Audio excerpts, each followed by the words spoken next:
It's Friday, and you can usually find me in the kitchen or behind the bar on Foodie Friday. So today we're going to talk about good, better, best drinking for the holidays. I did this back in July, I think, and one of my amazing women that I work with was on a cruise. And before her cruise, we had this conversation, and someone said to me, "You need to do this for Christmas." So here we are at the bar. We're talking about the worst things you can do, and I'm gonna put a little caveat here because you all know that I rarely say never. Usually I always say there's a workaround, or if you're going to do something, if it's really important and you really want it, enjoy it, right? So for our list of worst drinks while you're at a holiday party, it's the obvious choices, right? The high sugar content, the mixed drinks, most mixed drinks, they're adding simple syrup to, which just increases the insulin spike and all of that. So, first, no frozen sugary cocktails. Not a lot of them, okay? So, my client who just got back from a cruise, to me, it's not a cruise unless you have, and I'm not a sugary drink person, but when I'm on a cruise, that's really the only time I'm going to grab a pina colada or, not a margarita, pina colada, daiquiri, anything like that, right? It's just fun. You're in a tropical place, you kind of want to feel tropical. So there are times and places. Just don't make that your norm because, most of those sugary cocktails, your margaritas, your daiquiris, your pina coladas, we're looking at 40 to 60 grams of sugar per drink. Spikes the blood sugar, increases cravings, and increases bloating because all of that sugar feeds that bad bacteria in your gut. Remember, bad bacteria, good bacteria. Usually, that's when we're starting out on things, right? Once you've gone through a gut reset and, if we've worked together or you've done any kind of a gut reset, and if you have, you would know if you have. The goal is to snuff out the bad bacteria, increase and feed and make stronger the good bacteria. So this gets to be a little bit easier. You have a little more wiggle room when that balance is in the good way. You got good guys, lots of good guys, less bad guys. So that's number one. That's the goal. So we don't want to feed the bad guys the sugary snacks, right? And the sugary drinks. That is the biggest problem with the gut and the bloating. And also all of that sugar and that blood sugar spike wrecks your sleep and your hormones. So swap a sugary drink for tequila with lime, soda water, anything clear. Eggnog, White Russians, mudslides. Not good. Same with the sugary drink. Extreme caloric overload. And we're just pushing the limits on, we want to keep hormones balanced. We want to keep the gut calm. So sugar drinks, we want to avoid those. Alcohol sugars are another issue that we deal with. So White Claws, and I didn't bring one of those, but White Claws, any of those seltzers, they look good on paper, but then when you look at the ingredients, it's full of artificial flavors, full of sugar alcohols, which cause bloating. And it will tell you on the label if it's a sugar alcohol. A lot of artificial sweeteners cause this issue as well. You also have a lot of histamine triggers. Histamine, and a lot of people, some people have histamine intolerance more than others. That's a whole other topic we can get into. But if you have a tendency to get stuffy, if your nose gets stuffy or your nose starts to run when you're eating certain foods, make sure you start looking at that food. It could be a trigger food for you that initiates a histamine reaction. And usually those foods are like charcuteries, right? Smoked meats, pepperoni. Honestly, it could be fermented foods like sauerkraut, kimchi. So plain simple is best. We want to avoid that chemical soup. We want to avoid high sugars, and we want to avoid sugar alcohols. So going back to plain vodka, even like an infused vodka, like a fruit infused vodka with lime, with soda water, perfect. Tonic water, especially if you're a little dehydrated, which we have a tendency to do while we're drinking, the quinine in tonic water can help muscle cramps. So if you're a gin and tonic type person, that's a good thing. Now, that's our worst category, all those sugar drinks. The not great, but middle of the road kind of category, we're talking our regular beers, okay? Light beer is a better category, but our regular beers, we really want to have in moderation because they're full of gluten. Gluten is a gut irritant, especially even if you don't have celiac or you're not gluten sensitive. Gluten is a gut irritant for everybody at some level. Okay, regular beer also causes bloating and water retention. So opt for light beer or a gluten-free beer, okay? Cider. Those hard ciders are full of sugar, 20 to 30 grams, so not as high as the sugary drinks, as like 40 to 60 grams, but still 20 to 30.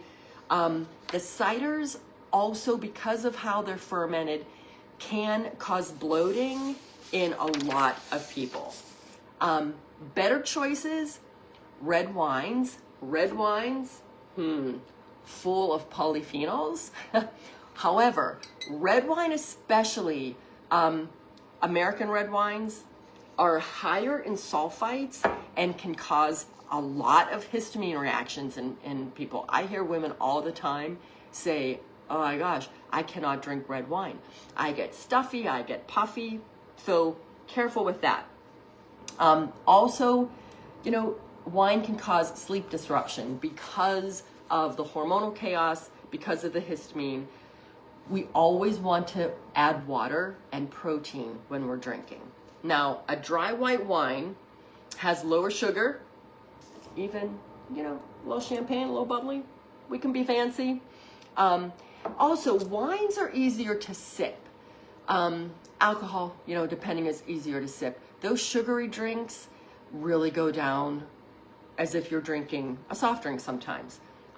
White wine has less histamine reactions than the red wine, okay? Also, the drier, the better, because of course, it's going to be less sugar. So if you're gonna be fancy and say, I'll just sip some champagne, it's the holidays after all, a dry brut is going to be better than a sweet Prosecco or Moscato, okay? Now, let's get to our better, or our best options, okay? In my good, better, best hierarchy. Tequila. If this is not your first time with me here, you will know that vodka and tequila are going to be the best drinks when you're at a party. They have the lowest amount of sugar. Tequila is the cleanest fermentation process. Also, a little tidbit about tequila. I didn't bring that up either, but a little tip about tequila. It is made with agave. Now, while agave as a sweetener has as much of an insulin blood sugar spike as sugar, it actually is better. It's better for your mood. It's a mood uplifter rather than a depressant. So alcohol is a depressant, so you have to be careful about that. But the tequila is kind of it's like the little hack, because it's made with agave. Vodka, always a good choice. So tequila, vodka, go with soda water. Even if you do like a flavor infused soda, no calorie kind of thing. So much easier on insulin.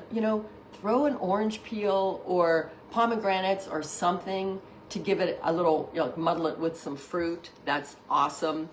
Avoid the mixers again, because they usually always are made with some kind of simple syrup.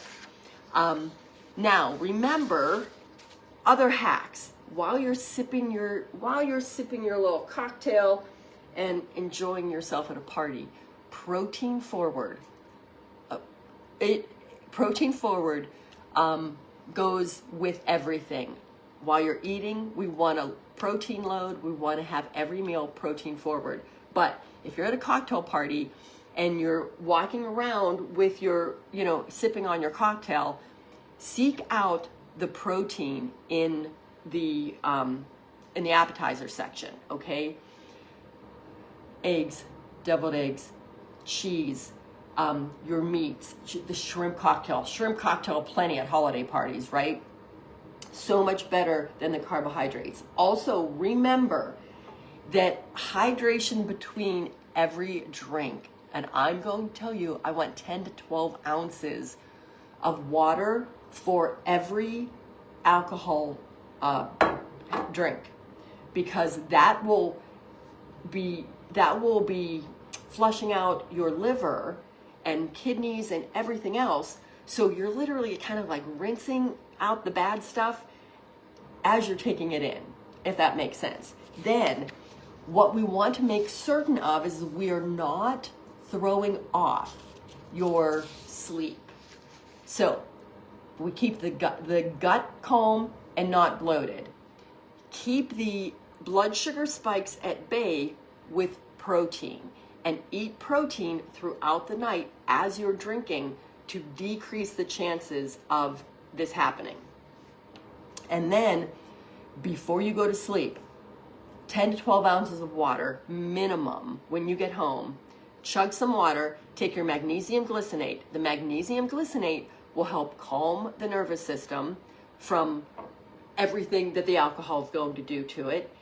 It will help you sleep, and I recommend electrolytes before you go to sleep, because that will help shift the fluid from outside of the cells inside the cells and help decrease the hangover the next morning, because those hangovers are all about lack of hydration, lack of electrolytes that the alcohol and unfortunately, when we get a little tipsy, I know I get hungry and inhibitions go down, and I'm thinking, I just need a little something to cover this up. But if you plan and if you drink with a plan and systematically, go to your party ready to feel good the next day. We don't want to be hungover and feeling like crap when we get up every morning. Go to your parties, enjoy, sip on your cocktails, water in between, protein forward, and make sure that, and let's go back to before you go to the party, prepare. Don't starve yourself all day thinking, oh, I'm going to be drinking and eating later in the night. That will wreck it, because you're going to go to that party already at a disadvantage because you're going to go there hungry, okay? Before you go to a party, protein load. Make sure you have, I'm going to say minimum 60 to 80 grams of protein before you go to the party. If it's a dinner party, stick to the protein. Even if it's a cocktail party, stick to the protein. Water in between cocktails, protein forward with everything you do throughout the night. Hydrate before you get there. Hydrate, protein. When you come home, magnesium glycinate, more hydration with electrolytes. You will thank me in the morning. Keep those sugary cocktails, have one. I love good homemade eggnog. Oh, it's one of my favorites. luckily, it's so thick and rich, you can only have really a half a glass, in my opinion, because it's like dessert. But do it. Enjoy it. Just prepare and do your little tricky hacks in between, okay? Everyone, enjoy the holiday season. Just let's do it smart, and you will not be starting over in January. You're going to feel great throughout the holidays, and you're going to have a head start for January. All right, people, I will see you next week. Bring me your questions. We're doing lots of fun things inside Fit Life. Lots of support this month. Check out the Optimal You group if you're not part of it right now. And enjoy.